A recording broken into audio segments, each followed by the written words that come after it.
एक बार मिथिला के राजदरबार में दिल्ली का एक पहलवान आया। वह 7 फुट ऊंचा, भारी डील डौल वाला, मजबूत शरीर वाला पहलवान था, जिसकी बाहों की मछलियां देखते ही बनती थी।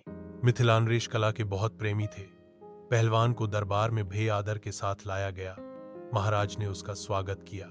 मिथिला नरेश, पहलवान गर्वीली वाली में बोला, मैं दिल्ली से आया हूं और मेरा नाम ज्वाला सिंह है। दिल्ली में मेरे मुकाबले का कोई भी पहलवान नहीं है। मैं आसपास के राज्यों के सभी पहलवानों को कुश्ती में पछा चुका हूं और अब मिथिला आया हूं। मैंने सुना है कि आपके राज्य में एक से बढ़कर एक मल्ल है। तनिक मैं भी तो देखूं कि मुझे कोई टक्कर दे सकता है या नहीं। मल्ल ज्वाला सिंह, हमें यह जानकर तो खुशी हुआ कि तुम्हें अपनी शक्ति का घमंड है। तुम यह क्यों भूल जाते हो कि संसार में हर कला का एक से बहा एक मर्मज्ञ पाया जाता है। मिथिला नरेश ने कहा, महाराज, द्वंद्व कला में मुझे आज तक कोई ऐसा नहीं मिला जो मुझे पराजित कर सके। ज्वाला सिंह बोला, अवश्य ऐसी ही बात होगी, पर इसका अर्थ यह तो नहीं कि तुम कभी भी पराजित नहीं हो सकते। मुझे तो यही लगता है। फिर ठीक है, कल प्रातः अखाड़े में तुम्हारी भुजाओं की शक्ति और पैतरों का आकलन होगा। मिथिला नरेश ने कहा, और अगले दिन अखाड़े में ज्वाला सिंह गरज रहा था। मिथिला के कई मल्ल उससे द्वंद्व युद्ध को तैयार थे। राजा के आते ही पहली कुश्ती शुरू हो गई। ज्वाला सिंह वास्तव में गजब का पहलवान था। उसने क्षण भर में प्रतिद्वंद्वी को चित कर दिया और उसके बाद तो मिथिला के 4 और पहलवान उसके सामने घुटने टेक चुके थे। अब मिथिला सम्मान खतरे में था। राजा चिंतित थे। उसे दिन ज्वाला सिंह को राजा की आज्ञा से शाही मेहमान बनाकर भांति भांति का भोजन कराया गया। दूसरे दिन तो और भी गजब हुआ। मिथिला का कोई भी मल्ल ज्वाला सिंह से भिड़ने को तैयार ही नहीं था। अब महाराज समझ गए कि मिथिला का सम्मान कोई नहीं बचा सकेगा। उनके चेहरे पर उदासी छा गई और वह सब दरबारियों की तरफ देखने लगे। क्या मिथिला में कोई ऐसा मल्ल नहीं जो ज्वाला सिंह के दर्प को चूर चूर कर सके? क्या हमने अपने मल्लों को व्यर्थ ही घी, दूध आदि खिलाया है? इस प्रकार तो मिथिला का सम्मान नहीं बचेगा। दरबार में गोनू झा भी थे। उन्हें महाराज की उदासी देखकर अच्छा नहीं लगा। अब उन्हें कुछ सोचना होगा। महाराज, मैं ज्वाला सिंह से मल्लयुद्ध करूंगा। गोनू झा गरजकर बोले, यद्यपि यह मेरा क्षेत्र नहीं है, क्योंकि मैं बचपन में कुश्ती लड़ता था तो मुझ पर कोई जिन्न सवार हो जाता था। प्रतिद्वंद्वी के हाथ पैर टूट जाते थे। तन घरवालों ने मुझे कुश्ती लड़ने से रोक दिया।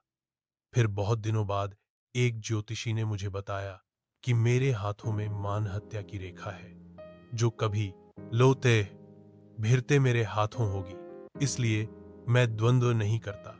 पर आज बात मिथिला के सम्मान की है तो मैं अवश्य लड़ूंगा। ज्वाला सिंह भौंचक्का सा उस कमजोर से आदमी को देख रहा था, जो इतनी गरज के साथ चुनौती स्वीकार कर रहा था। महाराज समझ गए कि गोनू झा बुद्धि का कोई प्रयोग करके उस पहलवान का गर्व चूर करना चाहता है। हां भाई ज्वाला सिंह, गोनू झा बोले, कुश्ती के तो विद्वान हो और सैकड़ों कुश्तियां जीती भी होगी। कुश्ती की सरगम तो जानते होंगे। सरगम? ज्वाला सिंह अचकचाया। अरे, सरगम नहीं जानते कुश्ती की? कैसे पहलवान हो? जानता हूं ना, सब जानता हूं। ज्वाला सिंह को कहना पा। भरे दरबार में वह कैसे कह देता कि वह मल्ल होकर भी कुश्ती की सरगम नहीं जानता?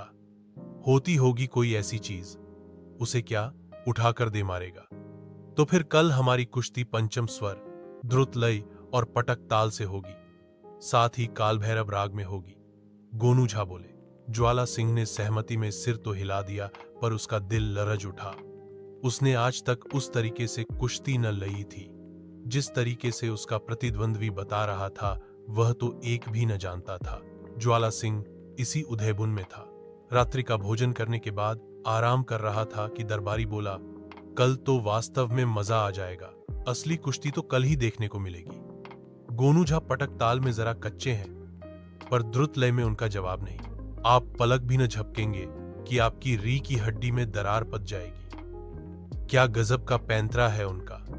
ज्वाला सिंह ने होंठों पर जुबान फिराई। आपने कहां सीखी यह मल्ल विद्या? दरबारी ने पूछा।